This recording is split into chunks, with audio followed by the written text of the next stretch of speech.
Your Majesty, Excellencies, our vision for the South China Sea is a sea of peace, stability, and prosperity. Today, sadly, this remains a distant reality. For our part, the Philippines will continue to work with all the countries to foster a rules-based international order.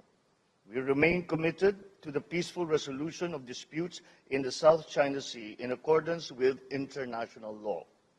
We will continue to uphold and exercise freedom of navigation and overflight in the South China Sea in accordance with international law, including, of course, the 1982 UNCLOS. But let me be clear, we do not seek conflict, but it is our duty as citizens and as leaders to always rise to meet any challenge to our sovereignty, to our sovereign rights, and our maritime jurisdictions in the South China Sea. Our joint efforts are fully reflected in the following 4 areas. First, we have been committed to treating each other with sincerity, and our political mutual trust has grown deeper. Sincerity is the key that opens the heart, and trust is the bridge that connects the minds.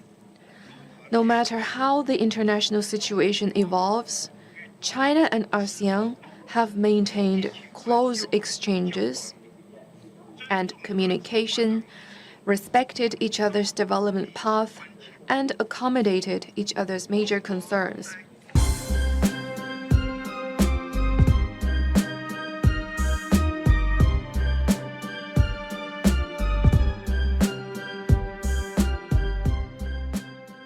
I declare the retreat session is open.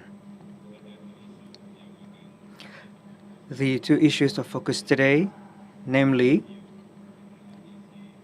review of the implementation of the 5 PCs and implementation of the ASEAN Outlook on the Indo-Pacific. Terkait implementasi. On the implementation of the 5-point consensus, we must remember that the 5 PCs is ASEAN's collective effort as family, agreed by ASEAN leaders in Jakarta on 24th of April 2021. And 5-point consensus will remain as ASEAN's main guidance. Indonesia telah melakukan engagement. Indonesia have made engagements intensively, more than 145 engagements with 70 stakeholders,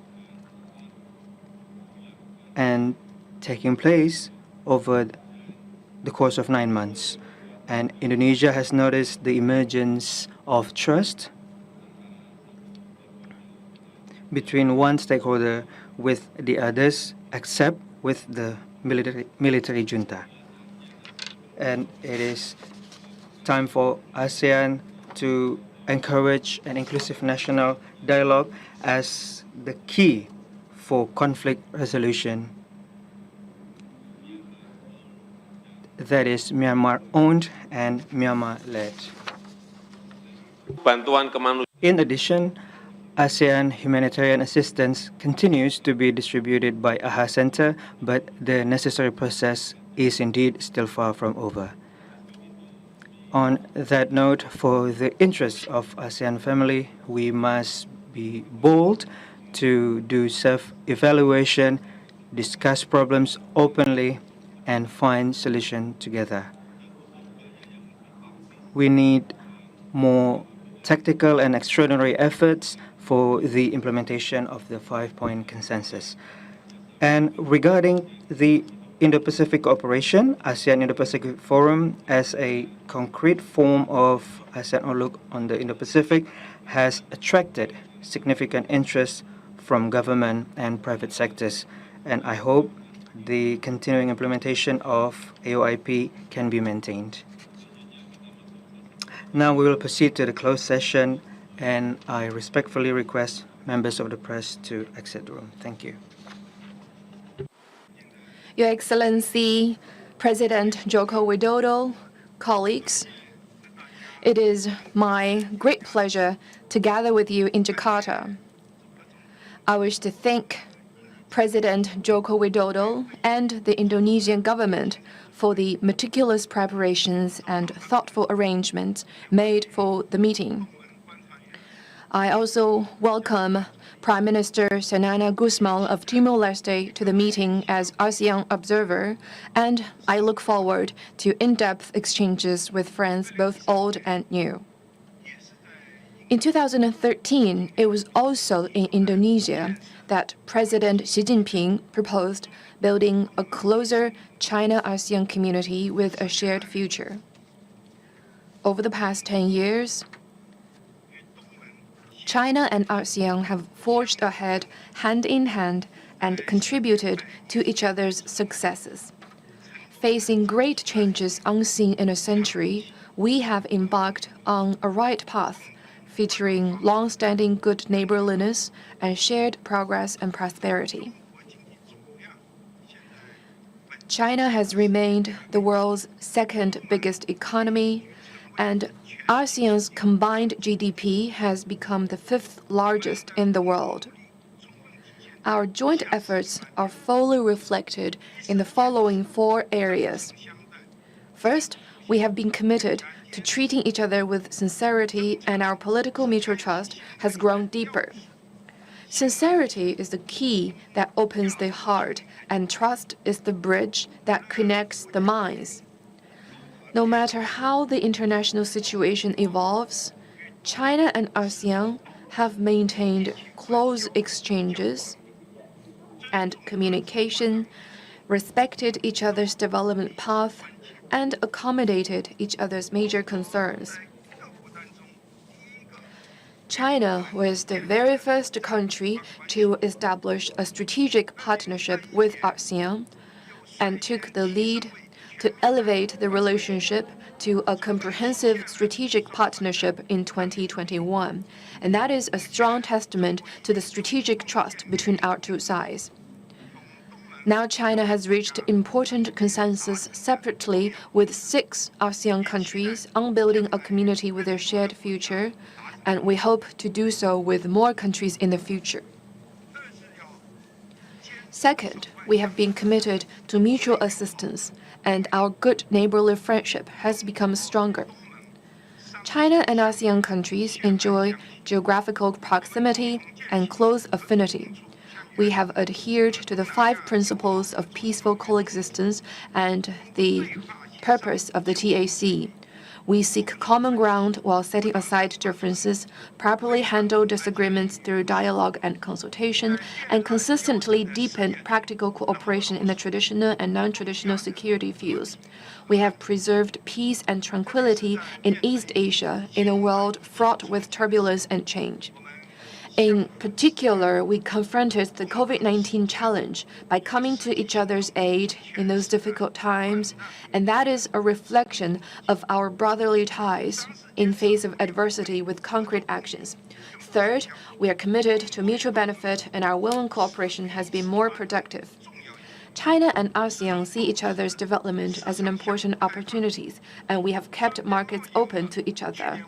Last year, our two-way trade volume reached over $970 billion, and that is more than doubling the volume a decade ago. We have been each other's top trading partners for 3 years running. In 2021, at the special summit to commemorate the 30th anniversary of China-ASEAN dialogue relations, President Xi Jinping pledged that China will buy up to $150 billion worth of agricultural products from ASEAN in the next 5 years. Now, to date, over $55 billion worth of these products have been imported, faster than expected. We have reached the full consensus on regional connectivity, delivered a steady stream of signature outcomes in high-quality Belt and Road cooperation, and made solid progress in building the new international land-sea trade corridor. All this has brought new opportunities for both sides. Fourth, we have been committed to coordination and inclusiveness, and our common development has become more sustainable. Both Chinese and Southeast Asian cultures value harmony between man and nature. Following the philosophy of green, low carbon, and sustainable development, we have fostered new cooperation highlights in climate action, environmental protection, energy transition, and poverty reduction. The China-Asean Year of Sustainable Development Cooperation was held in the past 2 consecutive years. China's Global Development Initiative, the GDI, and the ASEAN Community Vision 2025 echo and reinforce each other, and the GDI has been widely recognized and welcomed by ASEAN countries. The China-ASEAN cooperation has come a long way, and the key reason is that we both have a keen understanding about hardships. We both have a relentless pursuit of peace. We both have a strong aspiration for development, and we both take real actions to preserve regional stability.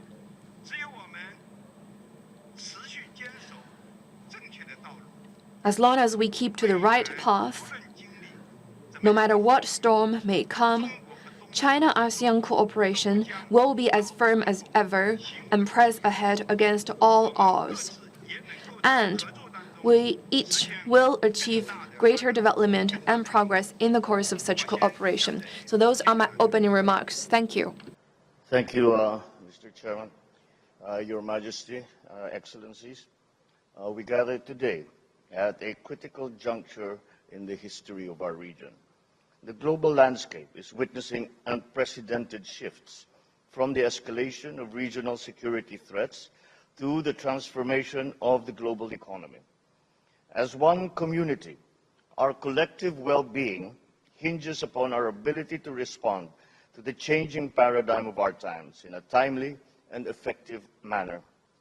In these times of uncertainty, ASEAN should matter more than ever. The significance of ASEAN on the global stage can only be sustained so long as we can demonstrate to the rest of the world that ASEAN continues to be a force for positive change. The first step in that positive change is the promotion and the maintenance of peace. Because as we speak for progress, that progress must be built on a strong foundation of peace. And so let us look at the threats to peace in our region. One test of our relevance is our ability to facilitate a peaceful resolution in Myanmar. We remain firm that the resolution to the Myanmar crisis should be Myanmar-owned and Myanmar-led.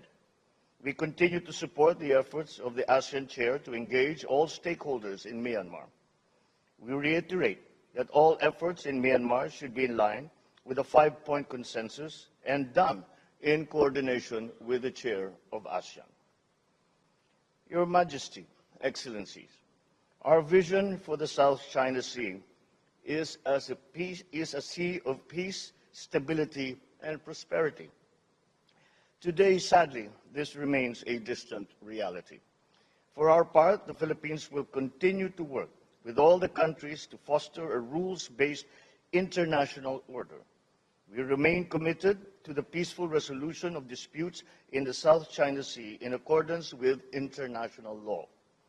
We will continue to uphold and exercise freedom of navigation and overflight in the South China Sea in accordance with international law, including, of course, the 1982 UNCLOS. But let me be clear. We do not seek conflict, but it is our duty as citizens and as leaders to always rise to meet any challenge to our sovereignty, to our sovereign rights, and our maritime jurisdictions in the South China Sea.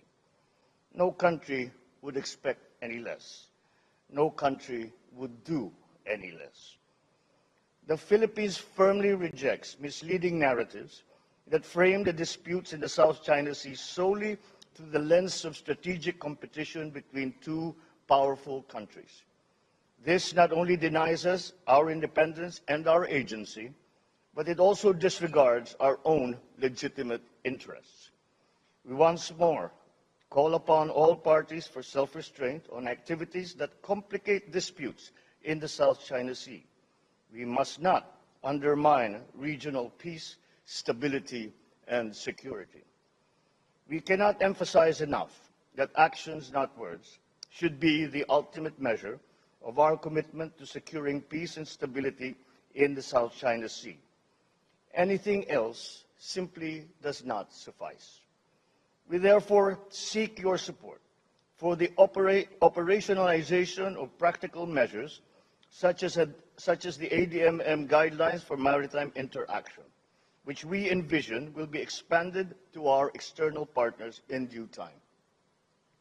The Philippines is also pleased to have hosted the second ASEAN multilateral naval exercise off Zambales and Bataan, and the 40th meeting of the JWD-DOC in Manila to expedite the negotiations for a substantive and effective code of conduct in the South China Sea. As tensions and mistrust between the great powers escalate, so too does the prospect of miscalculation that threatens to engulf the region with the severest consequences for all of us. It is imperative that we leverage the ASEAN regional architecture to serve as a diplomatic bridge that promises mutual understanding, strategic trust, and peaceful settlement of disputes.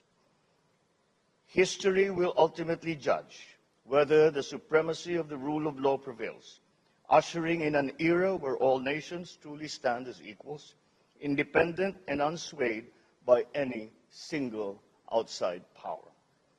The challenge for us remains that we must never allow the international peaceful order to be subjected to the forces of might applied for a hegemonic ambition. The future of peace rests now on how we together face this challenge to that peace. Thank you and good afternoon.